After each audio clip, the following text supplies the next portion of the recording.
Do you remember the first video, film or documentary that really made a big impression on you? I think a documentary that really made an impression of me was Dig. I don't know if you know, it's a Brian Jonestown Massacre documentary, and it's kind of about music, but it's also about why people are in bands.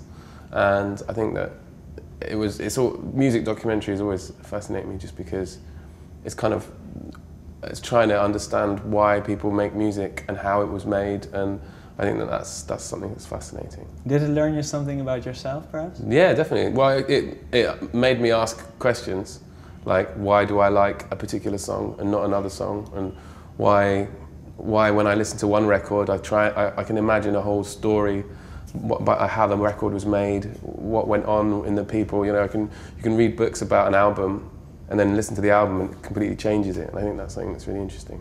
But is that your first memory regarding film, or is there something prior to that? To do with film, I'd say the first film I saw, which I kind of didn't really understand completely, was Chinatown. It's a film by Polanski, which is a film you watch and it's a surface layer, you think you understand it, and then every time you watch it again you find out something new.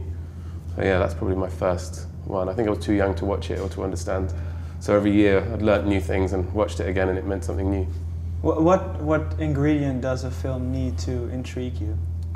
I think that those layers and textures. I think if something's too obvious, it's great because you watch it straight away and you instantly have a connection to it. But you do need to have more depth to it than just instantly it's cool. Like, you have to watch it, understand some bits, and that's what I look for, I guess, in a movie, is just that, the fact that you can return to it and it means something different. The analytical part of film, is that something that has always been? Yeah, I studied film in London. I did animation, and then I moved into editing, directing, and then finally sound design. And so I kind of spent a lot of time not really knowing what I wanted to do in film. So I went from wanting to animate something, just to completely create a world, to wanting to make documentaries, to just wanting to be the final stage, assembling footage. And I think the final stage of sound design felt like something that I suited the way I looked at film. Because you've got a video and you've got an image and you've got dialogue and you have to illustrate it, and the only tools you've got are like Foley, ambient sound design, and music. But did you finish all these parts, or were you hopping from? I was kind of hopping, but in the British art college system, it's designed for you to do a foundation year, and then if you know what you want to do, you then move on to your degree.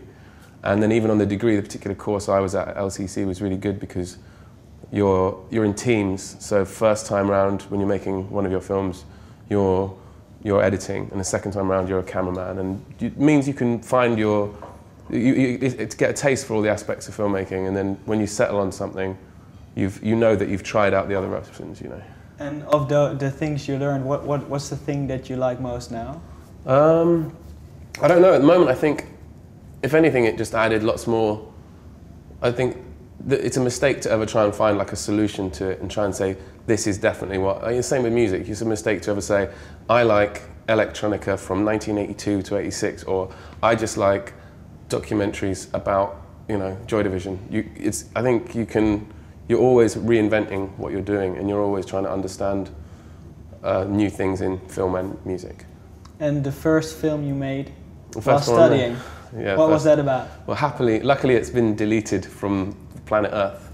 But the first film I made was, I suppose it was an animation, but the first actual live action film I made was something very basic, using like a really crappy camera, and it was actually a 48-hour film challenge, you know those things where you have 48 hours, they give you a plot or a word or a prop, and you have to quickly make it. And it was about this old guy who was a scientist and basically having a breakdown.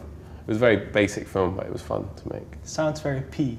Yeah, like, a bit like that. It was a bit of a breakdown, but less clever editing. And the last one you made?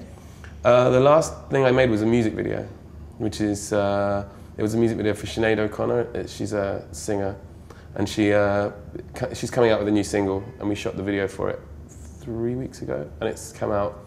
There's an exclusive on a website, but I guess it will be, by the time you guys upload this or whatever, it will be on YouTube.